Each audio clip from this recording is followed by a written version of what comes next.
সাবেক প্রধানমন্ত্রী শেখ হাসিনা ভারত থেকে যেন কোনো রাজনৈতিক বক্তব্য দিতে না পারে সে বিষয়ে ব্যবস্থা নিতে দেশটির প্রতি আহ্বান জানিয়েছেন স্থানীয় সরকার উপদেষ্টা আসিফ মাহমুদ। তিনি বলেন, ভারতের সাথে বন্দি বিনিময় চুক্তি অনুযায়ী তাকে ফিরিয়ে দিতে হবে। আর পরিবেশ উপদেষ্টা সৈয়দা রিজওয়ানা হাসান জানান, ভারতের সাথে সম্পর্ক স্বাভাবিক করার চেষ্টা চলছে। সচিবালয়ে এসব কথা বলেন তারা। রিপোর্ট মাহবুব কবির চপলের।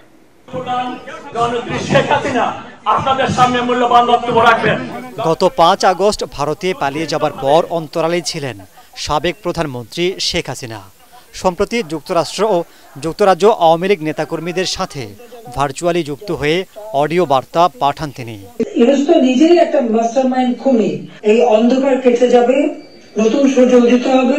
বিষয়টি ভালোভাবে নিচ্ছে না অন্তর্বর্তী সরকার। শেখ হাসিনা যাতে কোনো মাধ্যমে যুক্ত হয়ে বক্তব্য দিতে না পারে সে বিষয়ে ব্যবস্থা নেওয়ার আহ্বান জানান স্থানীয় সরকার উপদেষ্টা আসিফ মাহমুদ।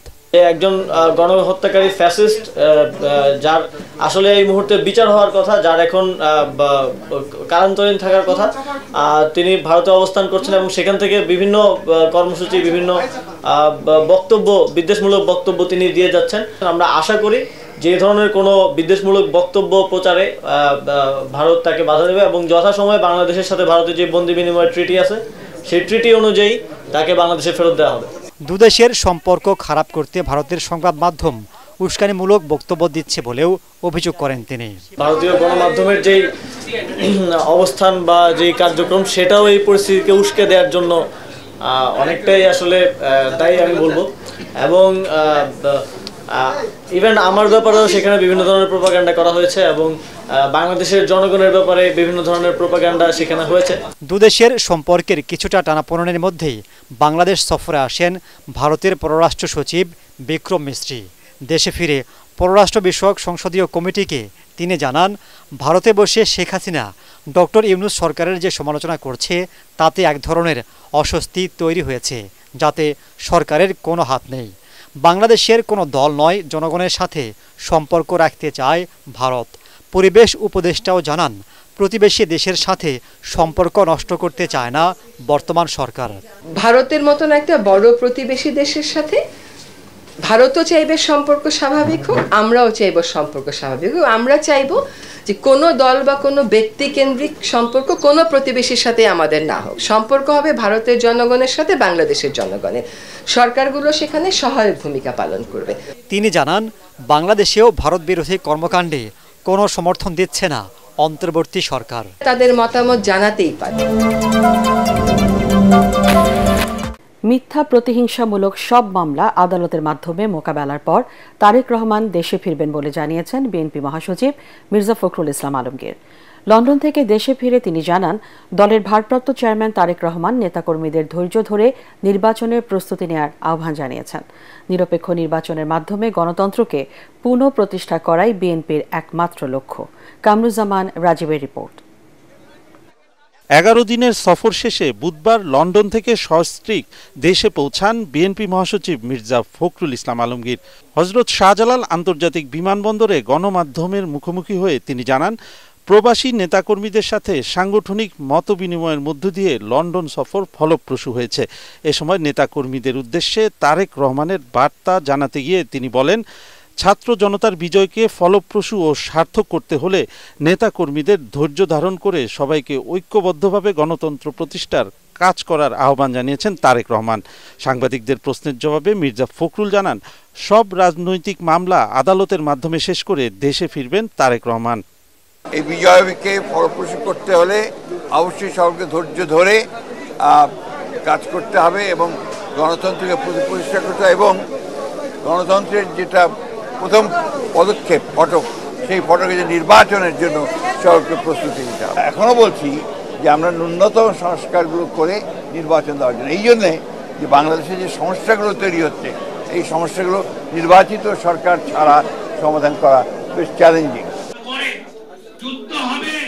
অন্যদিকে ভারতীয় আগ্রাসন ও বাংলাদেশের বিরুদ্ধে ভারতীয় গণমাধ্যমে মিথ্যা প্রচারণার প্রতিবাদে জাতীয় প্রেস ক্লাবে এক আলোচনা সভায় বিএনপির স্থায়ী কমিটির সদস্য হাফিজউদ্দিন আহমেদ বলেন, ছাত্র জনতার গণ অভ্যুত্থানের মধ্য দিয়ে যে নতুন বাংলাদেশ প্রতিষ্ঠা হয়েছে সেখানে কারো আগ্রাসন বাংলাদেশের মানুষ মেনে নেবে না। ভারত কোনো যুদ্ধ পরিস্থিতি তৈরি করলে তারাই ক্ষতির মুখে পড়বে বলেও হুঁশিয়ার করেন তিনি। নিরস্ত্র মানুষ এত সাহসী হতে পারে এটি বাংলাদেশ ইতিহাস সৃষ্টি করেছে। সুতরাং এই ধরনের জাতির বিরুদ্ধে কোনো আগ্রাসন চালাতে হলে বারবার তাদেরকে চিন্তা করতে হবে, যত বড় শক্তি হোক। আরে ভারত তো কিছুই না, এর চাইতে আরো বড় শক্তিও যদি আসে বাংলাদেশকে কোনোদিন পদানত করতে পারবে না। এখানে সর্বোপরি এদিকে নয়াপল্টন কেন্দ্রীয় কার্যালয়ে দলের যৌথ সভা শেষে বিজয় দিবস ও বুদ্ধিজীবী দিবসের কর্মসূচি ঘোষণা করেন সিনিয়র যুগ্ম মহাসচিব রুহুল কবির রিজভী। এ সময় তিনি বলেন, জাতীয় ও আন্তর্জাতিক চক্রান্তের মধ্যে ঐক্য ধরে রেখে দ্রুত নির্বাচনের দিকে এগিয়ে যেতে হবে। বর্তমান যে অন্তর্বর্তীকালীন সরকার, তাদের পক্ষ থেকে যদি কোনো ধরনের দ্বিধান্বিত প্রশ্নবোধক শব্দ আসে তাহলে সেটা কিন্তু এই মুহূর্তে জাতির যে ঐক্য, সেই ঐক্যকে বিনষ্ট করবে। সার্ককে সক্রিয় করার মধ্য দিয়ে দক্ষিণ এশিয়ার দেশগুলো লাভবান হবে বলে মনে করেন প্রধান উপদেষ্টা ডক্টর মোহাম্মদ ইউনূস। এ ব্যাপারে দক্ষিণ এশিয়ার দেশগুলোকে জোরালো ভূমিকা রাখার আহ্বান জানিয়েছেন তিনি। রাষ্ট্রীয় অতিথি ভবন যমুনায় South Asian association for regional cooperation অনকোলজির প্রতিনিধিদের সাথে বৈঠকে ভার্চুয়ালি যুক্ত হয়ে তিনি কথা বলেন। তার মতে ভারত ও পাকিস্তানের মধ্যকার কিছু ইস্যুর জন্য সার্ক সক্রিয় হচ্ছে না, এতে দক্ষিণ এশিয়ার জন্য দেশগুলো প্রভাবিত হচ্ছে। প্রতি বছর সার্ক আয়োজনের মাধ্যমে দক্ষিণ এশিয়ার দেশগুলো বিশ্বের কাছে ইতিবাচক হিসেবে উপস্থাপন হবে, যা এগিয়ে যেতে ও গোটা বিশ্বের কাছে একসঙ্গে থাকার বার্তা পৌঁছবে বলে মনে করেন প্রধান উপদেষ্টা। এ সময় সার্ক ফেডারেশন অফ অনকোলজিস্টের প্রতিষ্ঠাতা অধ্যাপক ডাক্তার ABMF করিমের অবদানের প্রতি শ্রদ্ধা জানান তিনি। স্মরণ করেন ক্যান্সার আক্রান্ত নিজের ছোট ভাই বিশিষ্ট লেখক, সাংবাদিক ও টেলিভিশন ব্যক্তিত্ব মোহাম্মদ জাহাঙ্গীরের চিকিৎসায় কিভাবে সাহায্য করেছিলেন ডাক্তার করিম।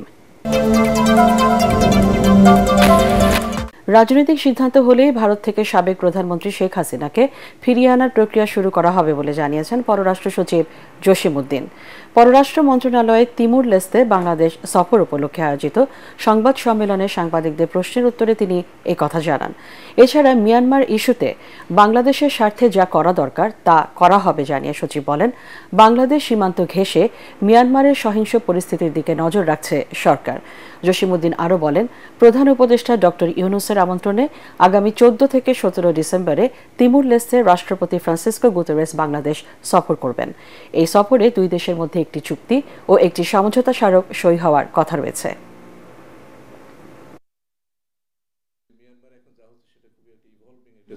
মিয়ানমার এখন যা হচ্ছে সেটা খুবই একটা ইভলভিং একটা সিচুয়েশন। আপনাকে এটা বলতে পারে যে এই সিচুয়েশন আমরা আমাদের নজর রাখছি, জাতীয় স্বার্থে যা করণীয় সেটাই করব এবং তার লক্ষ্য হবে মূলত বাংলাদেশে অবস্থানরত 1.2 মিলিয়ন যেই ফোর্সিবলি ডিসপ্লেসড মিয়ানমার ন্যাশনাল আছে তাদের প্রত্যাবাসন।